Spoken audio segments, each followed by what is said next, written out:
রাজধানীর feeling স্টেশনগুলোতে gas সংকটে ভোগান্তি চলছেই। দীর্ঘ সময় অপেক্ষার পরেও মিলছে না গ্যাস। এ নিয়ে আরও জানাতে তেজগাঁও থেকে যুক্ত হচ্ছেন তহিদুল তারেক। আজকে ফিলিং স্টেশনগুলোতে গ্যাসের সরবরাহ কেমন দেখছেন, পাশাপাশি যানবাহনের চাপ কেমন দেখছেন জানাবেন।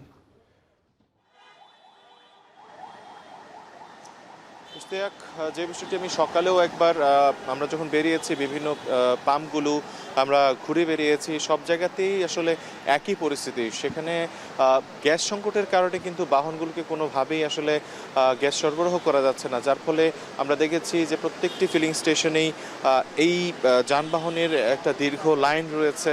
অনেক যানবাহন যেগুলো আসলে এলএনজি কিংবা সিএনজি দিয়ে চলাফেরা করে কিংবা চালিত হয়, সেই বাহনগুলোকে আমরা দেখেছি যে এই যে গ্যাস স্টেশনগুলো, সেই স্টেশনগুলোর বাইরে অপেক্ষা করতে তারা অপেক্ষা করছেন কখন এই স্টেশন খুলবে, তারা গ্যাস নিতে পারবেন। ও অপরপক্ষে আমরা যখন গ্যাস স্টেশনের কর্তৃপক্ষের সাথে কথা বলছি, তারা ওই একই বিষয়ে আমাদের জানাচ্ছেন যে গেল 3 দিন ধরে কিন্তু আসলে এলএনজির আমদানি না থাকায়, তারা যে কারণটি দেখাচ্ছেন যে এলএনজি আমদানি না থাকায় তাদেরকে আসলে ডিপো থেকে এই গ্যাস সরবরাহ করা হচ্ছে না, যার ফলে তারা গ্যাসের চাপ পাচ্ছে না এবং এই গ্যাসের চাপ না থাকার কারণে তারা আসলে গ্যাস সরবরাহ করতে পারছেন না।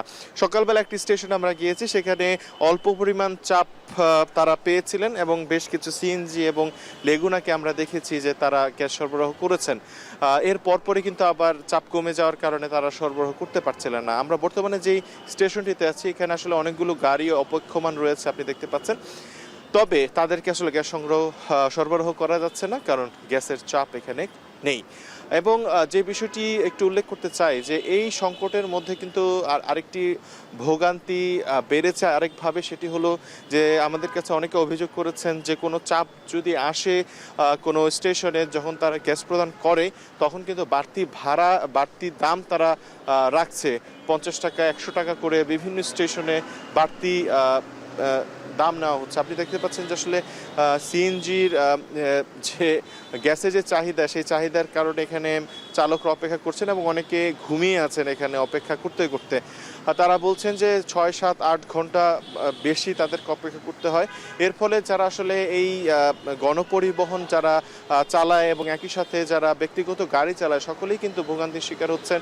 যারা আসলে সিএনজি চালিত যে রিক্সা বা কিংবা সিএনজিগুলো রয়েছে, তার চালকরা বলছেন যে তাদের যে ডেইলি যে ইনকাম, সেই ইনকামে ভাটা পড়েছে, যার কারণে আসলে পরিবার নিয়ে তাদের চলাফেরা করা মুশকিল হয়ে যাচ্ছে।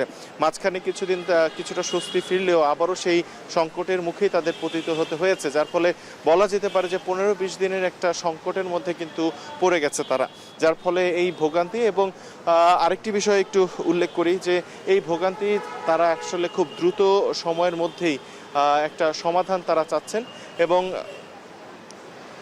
একই সাথে যে বিষয়টি তারা বলছেন যে একটি স্থায়ী সমাধান তারা চান। কয়েকদিনের জন্য একটি সমস্যার সমাধান হবে, আবারও তারা একই ধরনের ভোগান্তিতে পড়বে, এই ধরনের অস্থায়ী কোনো সমাধান তারা চাচ্ছেন না।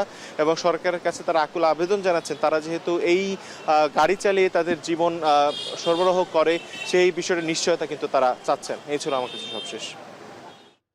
তহিদুল তারেক জানাচ্ছিলেন রাজধানীতে ফিলিং স্টেশনগুলোতে গ্যাস সরবরাহের সার্বিক পরিস্থিতি। জানবো রাজধানীর বাইরের গ্যাস সরবরাহের পরিস্থিতি। চাহিদার অর্ধেকেরও কম গ্যাসে চলছে চট্টগ্রাম।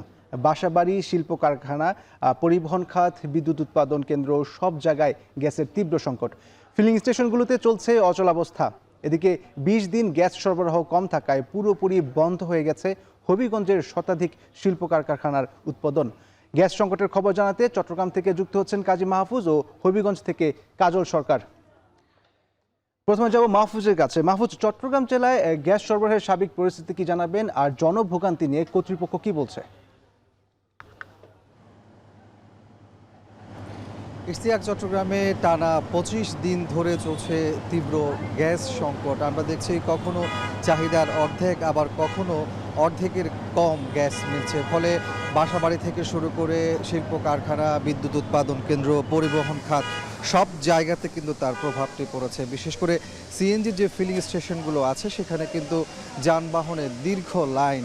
আমরা দেখেছি যে সকাল থেকে চট্টগ্রামের অধিকাংশ ফিলিং স্টেশনগুলোতে 1 কিলোমিটারের মতো যানবাহনের লাইন। যদিও আমরা দেখেছি যে সকাল থেকে ফিলিং স্টেশনগুলোতে গ্যাসের চাপ কিছুটা বেড়েছিল এবং তারা টানা গ্যাস দিয়েছিল। তবে এই মুহূর্তের যে তথ্য সেটি হচ্ছে যে আমরা যে স্টেশনে রয়েছি এখানে একটু আগেই গ্যাস সরবরাহ পুরোপুরি বন্ধ করে দেওয়া হয়েছে।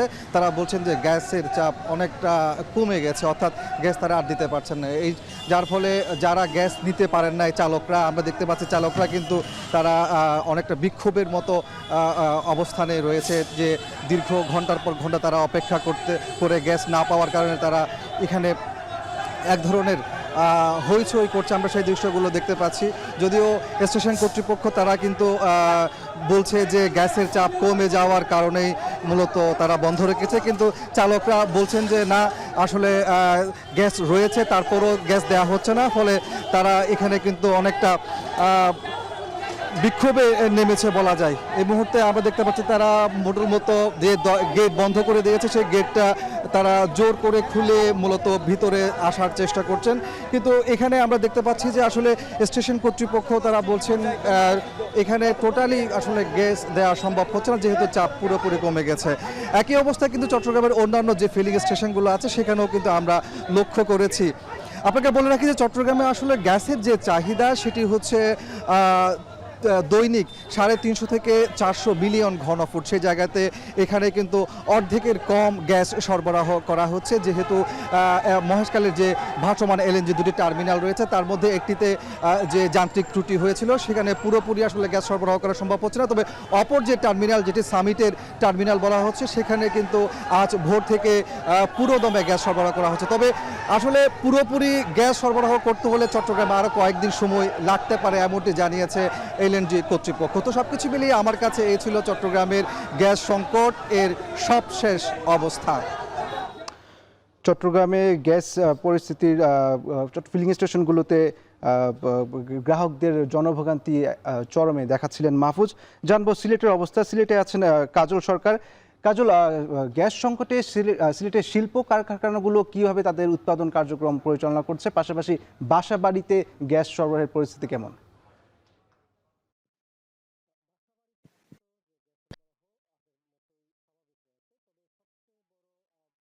নেমে এসেছে শিল্প যে প্রতিষ্ঠানগুলো, সেই প্রতিষ্ঠানগুলোতে গত 20 দিন ধরে আসলে মূলত শিল্প প্রতিষ্ঠানগুলোতে গ্যাসের যে একটি সংকট সেটি তৈরি হয়েছিল এবং গ্যাসের যে চাপ সেটি কমে আসছিল। কিন্তু গত বুধবার থেকে পুরোপুরি বন্ধ হয়ে গেছে গ্যাস সরবরাহ। ফলে হবিগঞ্জে শতাধিক শিল্প প্রতিষ্ঠান রয়েছে, যে বহুজাতিক শিল্প কারখানা। এই কারখানাগুলোতে উৎপাদিত পণ্য বিদেশে রপ্তানি করা হয়।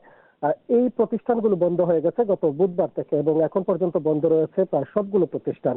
যেহেতু গ্যাস সরবরাহ পুরোপুরি বন্ধ রয়েছে, যে কারণে আসলে শ্রমিক যারা ছিলেন, প্রায় 1.5 লাখের মতো শ্রমিক ছিলেন এসব শিল্প প্রতিষ্ঠানে, তাদেরকেও 3 দিনের ছুটি দিয়ে দেওয়া হয়েছিল। এবং এই সংকট নিরসনের জন্য গ্যাস যে কর্তৃপক্ষ রয়েছে তাদের সঙ্গে শিল্প প্রতিষ্ঠানগুলোর যে মালিক পক্ষ রয়েছেন তাদের আলোচনা চলছে। যদিও যে সংকট, সেই সংকট।